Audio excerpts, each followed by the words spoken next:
Hello everyone, বলক আজি নাৰিকলৰে চিৰা বনাও আৰু নাৰিকলৰ চিৰা বনাবৰ বাবে প্ৰথমে নাৰিকলখিনি ধুই লৈছো ভালদৰে কাটি লৈছো এনেকুৱাকে আৰু এই যে কলা বাকলিখিনি আছিল এইখিনি গুছাই লৈছো বঢ়িয়াকে আৰু এইখিনি গুছাই লৈ এতিয়া এই ৰুকনিখনেৰে ৰুকি এইখন ৰুকনিৰে আকৌ ইয়াৰো এটা ভাগ আছে দেই আপুনি সৰুখনেৰে ৰুকিলে ভাল নহয় মানে একদম সৰু সৰু হৈ যায় মই এই ডাঙৰ খনেৰে নাৰিকলখিনি এতিয়া ভালদৰে এনেকুৱাকে ৰুকি লম এটো এনেকুৱাকে ৰুকিব এইখনত ৰুকিলে মানে ডাঙৰে হয় এটো মানে এনেকে নিদিব এনেকে দিলে বস্তুটো সৰু হৈ যায় একদম ওপৰৰ পৰা একেবাৰতে এনেকুৱাকে যদি আমি চুকু নাৰিকলৰ চিৰাকেটা এয়া দেখিছেনে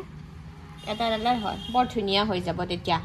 সুবিধা হ'ব আৰু দীঘল হ'ব চিৰাকেটা এতিয়া মই গোটেইখিনি এখিনি কৰি লওঁ তাৰ পিছত দেখাই আছো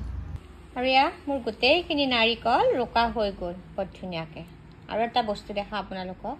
এই যে ৰুকি ললো নাৰিকলখিনি তলৰ অংশখিনি এইখিনি মিক্সিত মাৰি বেলেগকে আৰু পিঠাত দিব পাৰি মানে এইখিনি দিগদাৰ হয় সৰু সৰু বিলাক ৰখোতে এয়া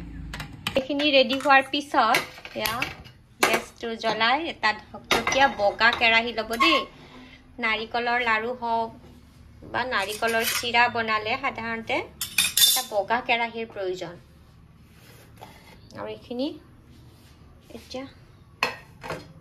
কেৰাহীটো একদম গৰম হ'ব দিব নালাগে অকমান গৰম হোৱাৰ লগে লগে ইয়াতে এইখিনি দি দিলো একদম যদি গৰম হোৱাতে মানে কেৰাহীত নাৰিকলখিনি বহাই দিও নাৰিকলটো তলত লাগি এটা কালাৰ উঠিব সেইকাৰণে গেছটো বাস কেৰাহীটো অকমান গৰম হোৱাৰ লগে লগে এইখিনি বহাই দিলো আৰু এতিয়া ইয়াত চেনিখিনি দি দিম আৰু চেনি মই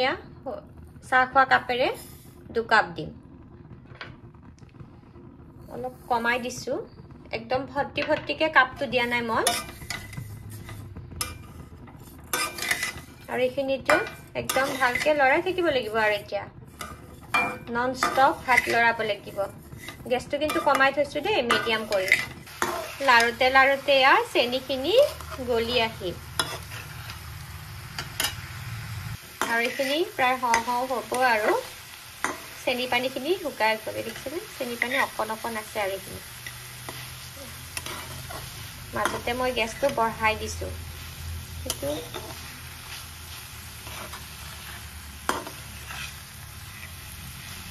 ভিডিঅ'সমূহ ইমান ধুনীয়াকৈ আদৰি লোৱাৰ বাবে আপোনালোক সকলোকে অশেষ ধন্যবাদ জনাইছো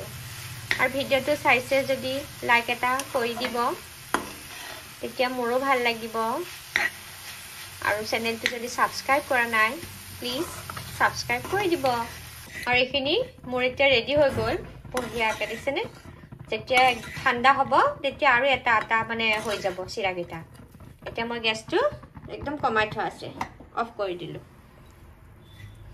আৰু এইখিনি এতিয়া অকমান সময় লৰাই থাকিব লাগিব তেতিয়া ধুনীয়া এটা হৈ যাব এনেকুৱাকে মই অলপ সময় লৰাম এইখিনি আৰু ফাইনেলি এয়া ৰেডি হৈ গ'ল মোৰ খিলা